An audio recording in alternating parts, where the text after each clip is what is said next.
Sejam todos bem-vindos ao Papo Justo, uma conversa informal que pretende aumentar a consciência das pessoas sobre os seus direitos.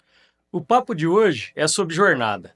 Ao longo da semana, todos ouvimos falar aqui sobre a escala 6 por 1, a escala 5 por 2, a escala 4 por 3. Isso porque surgiu os rumores aí de uma proposta de emenda à Constituição que pretende trocar essa jornada de 6 por 1, ou seja, a escala no qual a pessoa trabalha 6 dias para folgar um, por uma escala 4 por 3, na qual a pessoa passaria a trabalhar 4 dias da semana e folgaria 3 dias. Então vamos ali avaliar essa questão das escalas, dos tipos de escalas, das preocupações do mundo empresarial sobre esse tipo de mudança, né? Vamos tentar trazer um pouco de luz sobre esse assunto. Bom, para começar, eu gostaria de dizer que o trabalho, ele foi visto no mundo antigo como algo que beirava o castigo.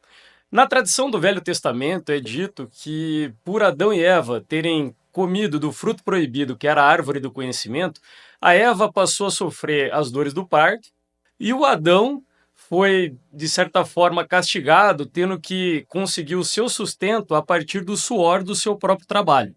Ou seja, o trabalho, para a tradição bíblica, seria uma forma de castigo dos homens, né?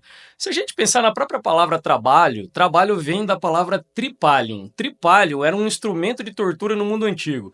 Eram 3 hastes de madeira entre cruzadas assim, no qual você pendurava as pessoas que você ia submeter a uma forma de tortura muito cruel do mundo antigo. Então a palavra trabalho vem de um instrumento de tortura. Ou seja, no mundo antigo, a ideia de trabalho é uma ideia de castigo, é uma ideia na qual as pessoas estão condenadas, elas sofrem o fato de terem que trabalhar. Tanto é assim que a nobreza não trabalha, né? Se a gente pensar em tempos antigos, a nobreza e a realeza, elas são classes justamente privilegiadas por não terem que trabalhar. Elas enxergam o trabalho como algo menos nobre, como algo do povo em si, né? Então, a partir desse mundo antigo, nós vamos chegar na Revolução Industrial, onde acontece uma certa forma de exploração do trabalho, né? O capitalismo estava começando ali na Revolução Industrial, ali no século XVIII, e nós vamos ter ali longas jornadas de trabalho, de 13 horas, 14 horas, largo uso de crianças no trabalho, né? Trabalho de mulheres de uma maneira na qual elas não são remuneradas como os homens, numa desigualdade entre mulheres e homens. Então, esse cenário de jornadas extenuantes, de muitos acidentes de trabalho e tal, foi criando uma certa consciência de que o trabalho não deveria ser assim, né? Então, lá para o final do século XIX, o Papa Leão XIII, ele produz a encíclica Rerum Novarum. Nessa encíclica Rerum Novarum, ele vai dizer ali no artigo 13 dessa encíclica que existe uma dignidade no trabalho, que a pobreza não é algo no qual as pessoas devem se envergonhar, mas que através do trabalho elas podem revolucionar a sua condição de vida e que deve haver também uma certa justiça social, né? Então, a gente não deve olhar assim para o trabalho como seja algo como um castigo, né? Mas algo no qual as pessoas podem encontrar uma dignidade e podem também haver numa justiça social na própria organização da sociedade, encontrar um futuro melhor para si ou para os seus filhos, né? É muito comum, até nos dias de hoje, muitas pessoas tentarem encontrar o sentido da sua existência no próprio trabalho. Então, existem certas profissões que as pessoas tentam encontrar, assim, reconhecem que existe uma certa dignidade naquele trabalho, que existe, que conseguem extrair até um sentido do porquê está aqui, através do trabalho que realiza, do tanto que pode ajudar as outras pessoas, com o seu trabalho. Então, o trabalho que no mundo antigo foi visto como um instrumento de castigo, a partir da encíclica Rerum Novarum, começa a ser percebido como algo que pode trazer uma certa dignidade para as pessoas. O trabalho deve ser um motivo de orgulho e não um sentimento de estar sendo castigado, né? Se a gente pensar na condição do trabalho no mundo atual, nós vamos ver aqui que no Brasil a jornada de trabalho é de 44 horas semanais, sendo 8 horas diárias, com até 2 horas extras por dia e 4 horas no sábado, né? Isso vai dar 44 horas semanais. Nem sempre foi assim. A jornada antes da Constituição de 88 era de 48 horas semanais. Então, a partir da Constituição de 88, nós passamos de uma jornada de 48 horas semanais para uma jornada de 44 horas semanais. Isso vai simbolizando algo que tem acontecido no mundo inteiro, que é uma certa diminuição da jornada de trabalho ao longo dos tempos. Se a gente pensar na média real trabalhada pelos brasileiros, nós vamos ver que o brasileiro trabalha, em média, 39 horas semanais. 39 horas semanais, pessoal, é um número grande, tá? O brasileiro é um dos povos que mais trabalha no planeta, né? Existem povos que trabalham mais que o brasileiro, como, por exemplo, indianos e chineses, que trabalham em torno de 47 a 46 horas semanais. E existem povos que trabalham menos que o brasileiro, mas que estão ali perto dessa jornada semanal. Por exemplo, a Coreia, os Estados Unidos, que trabalham 38 horas semanais, ou mesmo o Japão, que trabalha 37 horas semanais. E existem povos que trabalham bem menos que o Brasil, né? Então, por exemplo, o francês, o inglês, trabalham em torno de 36 horas semanais. Já na Alemanha se trabalha 34 horas semanais. No Canadá, 32 horas semanais. E existem alguns povos, por exemplo, como a Holanda, onde se trabalha 31 horas semanais. Ou seja, o brasileiro é um dos povos que mais trabalha no planeta no contexto atual de 2024. A gente trabalha muito, né? E mesmo assim, existe essa tendência mundial de se reduzir na jornada. Esses países que eu citei agora, eles trabalham menos em geral, porque eles já foram passando por essa tendência mundial de reduzir jornada. A jornada na França hoje é em 35 horas semanais. A jornada na Espanha foi reduzida de 40 para 38 horas e meia e eles pretendem chegar a 37. Então, existe essa tendência mundial. E isso gera também uma certa preocupação no mundo empresarial, uma preocupação sobre o impacto da produtividade, do fato das pessoas trabalharem menos. Nós vamos abordar isso na sequência. Primeiro, eu queria fazer outras relações sociais aqui, que fazem com que a gente crie uma consciência de que a questão da jornada não é uma questão que envolve apenas o trabalhador, não é uma questão que envolve uma questão menor, que seria algo do tipo, é bom para o trabalhador que ele trabalhe menos, né? É uma questão que tem impactos mais amplos, impactos mais sociais que às vezes passam despercebidos. Então esse debate também deve ser feito de uma maneira mais ampla. Se a gente pegar, por exemplo, o índice de desemprego no Brasil atual de 2024, nós temos o menor desemprego da nossa história. Nós estamos com 6,8% de desemprego no Brasil. Esse é o menor desemprego da história medido pelo IBGE. A gente está perto do mínimo de emprego que um país pode ter, tá? De desemprego. Porque se a gente olhar para países que têm economias melhores que a nossa, a gente vai ver que esses países têm em torno de 5% da população no índice de desemprego, 5%, 5,5%. Então o Brasil com 6,8% já está perto, talvez, do limite que ele vai conseguir de redução de desemprego. O desemprego é importante porque parece que ele cumpre um certo papel no capitalismo, né? O desemprego, alguns autores vão dizer que seria o desempregado seria um exército de reserva, né? Esse exército de reserva ajuda a pressionar para que não haja aumento de salário. Porque se todo mundo tiver empregado num mundo utópico, onde todo mundo tem emprego, no mundo do pleno emprego, uma das coisas que acontece é, pela própria regra da oferta e da procura, a questão dos salários começarem a aumentar. Nós vimos até no Brasil que com esse desemprego que baixou para 6,8% agora em 2024, a média salarial das pessoas aumentou um pouquinho, aumentou em média 5%. Então, quanto mais você diminui o desemprego, mais você consegue aumentar o salário real das pessoas. São coisas que estão conectadas. Esse desemprego baixo também tem uma relação que a gente pode fazer aqui, que é a relação da estrutura das famílias, né? Ao longo do século XX, nós fomos vendo a mulher ingressando no mercado de trabalho. Até é muito curioso que muitas pessoas hoje são saudosistas em relação ao passado e dizem, o bom era a minha época. Às vezes você conversa com uma pessoa de 50, 60, 70 anos que vai dizer que bom era a época dele. Isso é muito comum até, né? Dizem que esse tipo de reclamação é a reclamação mais antiga da história, né? Essa crença de que na sua época, na época da sua infância, tudo era melhor, né?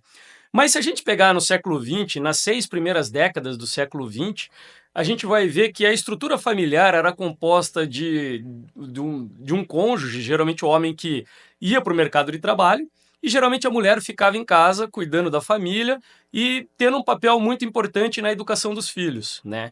Isso foi se mudando ao longo do tempo, porque a mulher que ficava em casa, ela sofria uma série de violências por conta da dependência econômica que ela tinha do marido. Como ela não tinha uma fonte de renda, ela não podia ser livre para, por exemplo, terminar o casamento, né, se separar daquela pessoa. Então ela acabava se sujeitando a uma série de violências que o marido podia empregar contra a mulher. Então era muito comum no século XX a gente ouvir história de pessoas que tinham duas, três famílias. Era muito comum estupros acontecendo dentro do casamento, né? E quando a gente vai olhar para a situação dessas mulheres que estão fragilizadas, elas não têm como abandonar aquele casamento por livre vontade, porque elas tinham uma dependência econômica em relação ao marido. Então, o fato das mulheres ingressarem no mercado de trabalho, que vai acontecendo a partir ali da década de 60, é algo que foi muito importante, né, para conseguir uma verdadeira autonomia da mulher na sociedade, né, para que a mulher realmente conseguisse ter uma igualdade real, né, em relação aos homens no Brasil. Mas isso também traz uma outra questão que é curiosa, né? A mulher ingressou no mercado de trabalho para conseguir o seu sustento e não depender economicamente do homem. Mas se a gente olhar para o Brasil de 2024, a gente vai ver que os salários pagados, eles são salários muito mínimos, né? Então, hoje, para uma família conseguir se sustentar minimamente, ela precisa que ambos os cônjuges estejam trabalhando. Os dois trabalham, os dois recebem um salário mínimo ou às vezes o piso salarial da sua categoria, e a soma dos dois salários mal dá para sustentar uma família. Existe um achatamento de salário que aconteceu ao longo do tempo. E esse achatamento faz com que hoje seja impensável para um dos cônjuges parar de trabalhar e voltar para casa. Isso gera impactos porque muitas pessoas vão dizer o seguinte: olha, o que nós precisamos é tirar as crianças da rua no contraturno. As crianças não estão na escola, elas estão sozinhas na rua, e na rua elas estão expostas a todo tipo de violência. Inclusive, elas podem ser seduzidas pelo tráfico de drogas e coisas desse tipo, né? O que aumenta a insegurança pública, né? Por que isso ocorre, né? Por que no começo do século XX não ocorria? Não ocorria porque a família estava mais presente. Na época, como a mulher não trabalhava em geral, o que acontecia era que a mulher era o grande papel transformador da criança. Ela podia educar aquela criança, ela podia formar o caráter daquela criança, imprimir valores dentro daquela criança, para que investisse de certa forma no futuro da própria sociedade. Com os dois cônjuges trabalhando no mundo atual, isso não pode mais acontecer. E quando a gente olha para jornadas como o 6.1, ou na qual as pessoas trabalham 6 dias na semana e vão ter apenas um dia de descanso, a gente tem que pensar que isso, de certa forma, impacta na segurança pública. Porque se os pais estão trabalhando o dia inteiro, eles mal encontram os filhos à noite, eles jantam alguma coisinha e já vão dormir, eles não têm o tempo necessário para poder conduzir uma educação adequada dessas crianças que vão compor a sociedade no futuro. Então, discutir jornada, discutir redução de jornada tem vários impactos. Um deles é o impacto sobre a segurança pública, porque se as famílias podem ter mais tempo com suas crianças, essas famílias podem produzir cidadãos melhores, e isso vai impactar no longo prazo na educação das crianças, na qualidade do país, no IDH do próprio país e também na segurança pública do país. Então, esse tipo de discussão precisa ser amplo, sabe? Porque não é um benefício exclusivo do trabalhador, é um benefício que pode ter impactos muito positivos na própria sociedade. E a principal preocupação empresarial, que é uma preocupação muito legítima, é qual vai ser o impacto na produtividade da empresa. Se eu estou pensando numa jornada de pessoas que trabalham de segunda a sexta-feira, ou seja, que trabalham 5 dias na semana, se eu tirar a sexta-feira dessa pessoa e deixar ela livre, e essas pessoas passam a trabalhar de segunda a quinta-feira, o que vai acontecer é que vai diminuir as horas trabalhadas e o empresário pensa, menos horas trabalhadas, menos resultado na minha empresa, né? É uma preocupação justa, mas é uma preocupação que, de certa forma, ela tem que ser pensada sobre outros patamares no mundo atual. Isso seria, eu diria, um jeito antigo de pensar esse problema, né? Essa relação direta entre horas trabalhadas e produtividade é um jeito muito antigo de pensar esse problema.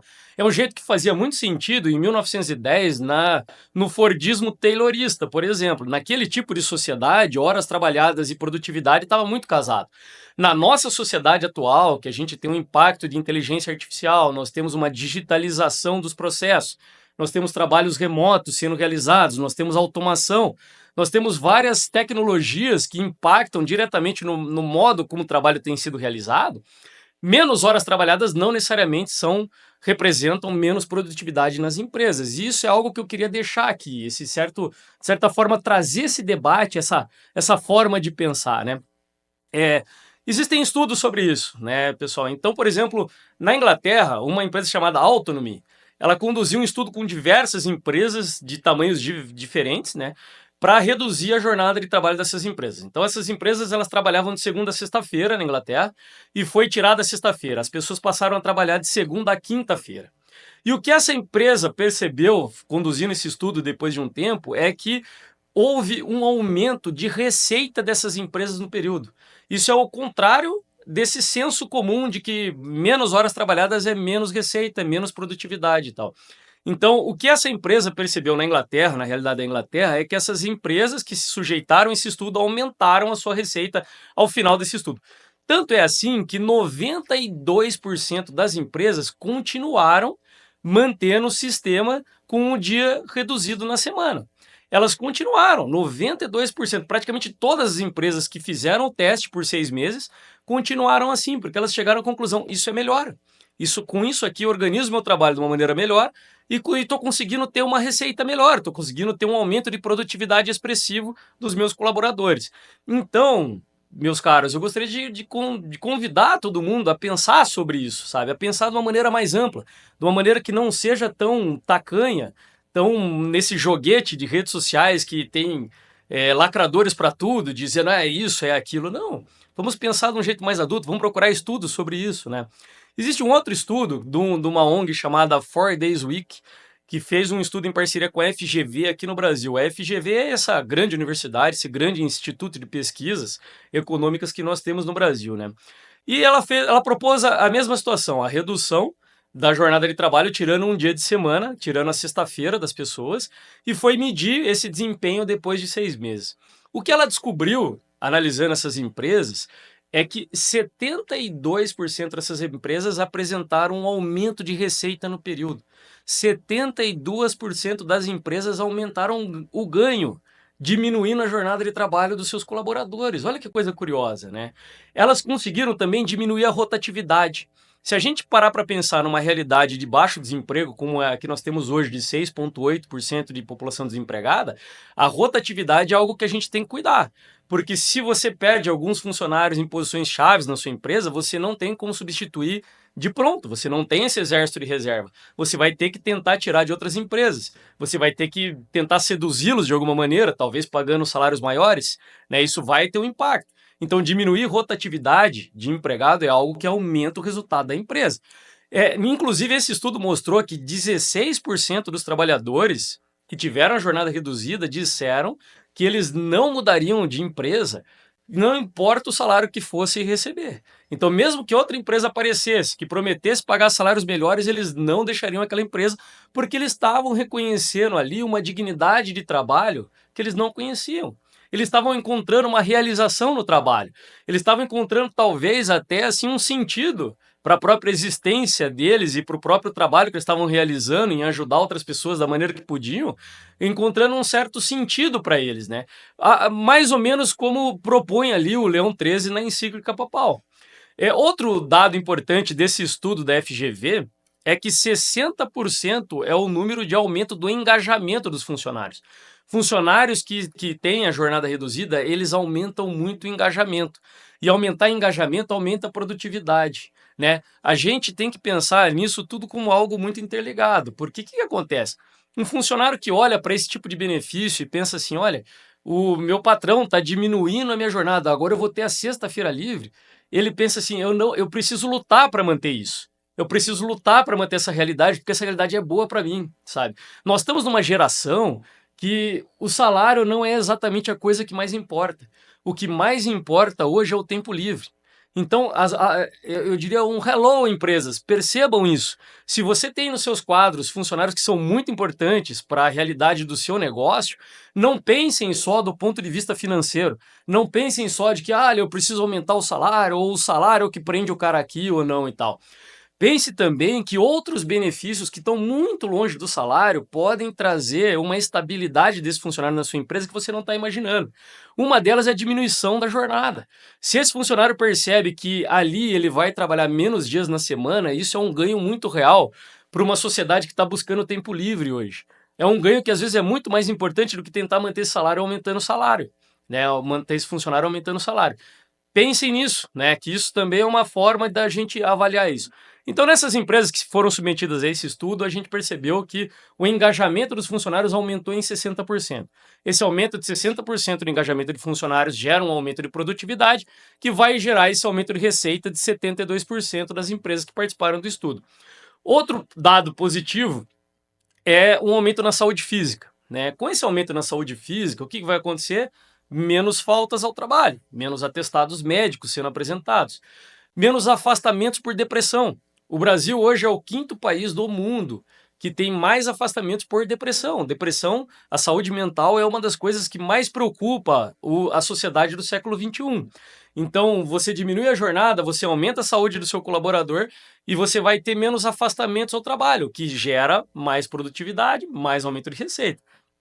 Outro número interessante é diminuição de burnout.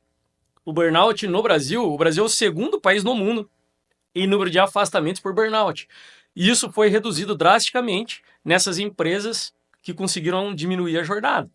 Então, existe uma série de benefícios que às vezes não são muito pensados, né? É pensado de um jeito muito, como eu disse, de certa forma antigo, né, de pensar, que é esse jeito, menos horas trabalhadas, menos produtividade, então não serve para minha empresa. Mas essa era a realidade do começo do século XX, essa era a realidade de 1910, 1920, onde a gente vivia no modelo fordista-taylorista, né? Nós passamos já por 4 revoluções industriais, nós estamos vivendo a última delas agora. Nós passamos por vários modelos de organização dos negócios, nós saímos de um Fordismo taylorista para um Toyotismo lá na frente e tal, e hoje nós estamos organizando em novas bases os nossos negócios. Então, o jeito de pensar também as relações de trabalho deve também, de certa forma, evoluir. Eu posso até aqui apresentar um pacto muito simples que poderia ser proposto, né? O brasileiro é conhecido como um dos povos que mais tempo passa na internet. Existem algumas estimativas que o brasileiro passa cerca de 9 horas diárias na internet. Nas redes sociais, isso chega quase a 3 horas e 50 minutos. É muito tempo. Todo brasileiro, em média, está passando 3 horas e 50 minutos em redes sociais, né? Então, se uma empresa, por exemplo, que tem interesse em diminuir a sua jornada de trabalho ali, a sua escala de 5 por 1 ali, por exemplo, de 6 dias na semana que ele estava trabalhando por 2 dias de folga, agora passar a ser, daqui a pouco, a trabalhar até quinta-feira e liberar sexta-feira, talvez um jeito muito simples de fazer isso sem impactar a produtividade era fazer um novo pacto em relação às redes sociais, né? Porque se o brasileiro está passando 3 horas e 50 minutos nas redes sociais, muito desse tempo acontece dentro do ambiente de trabalho. É óbvio que existem profissões que necessitam dessa conexão, né? Profissões na qual o funcionário precisa estar na rede social, precisa estar conectado. Mas existem outras profissões que não dependeria disso, né? Talvez um jeito muito simples seria fazer um pacto na qual os funcionários de segunda a quinta-feira trabalhavam e não usassem redes sociais, e na sexta-feira eles teriam o dia livre.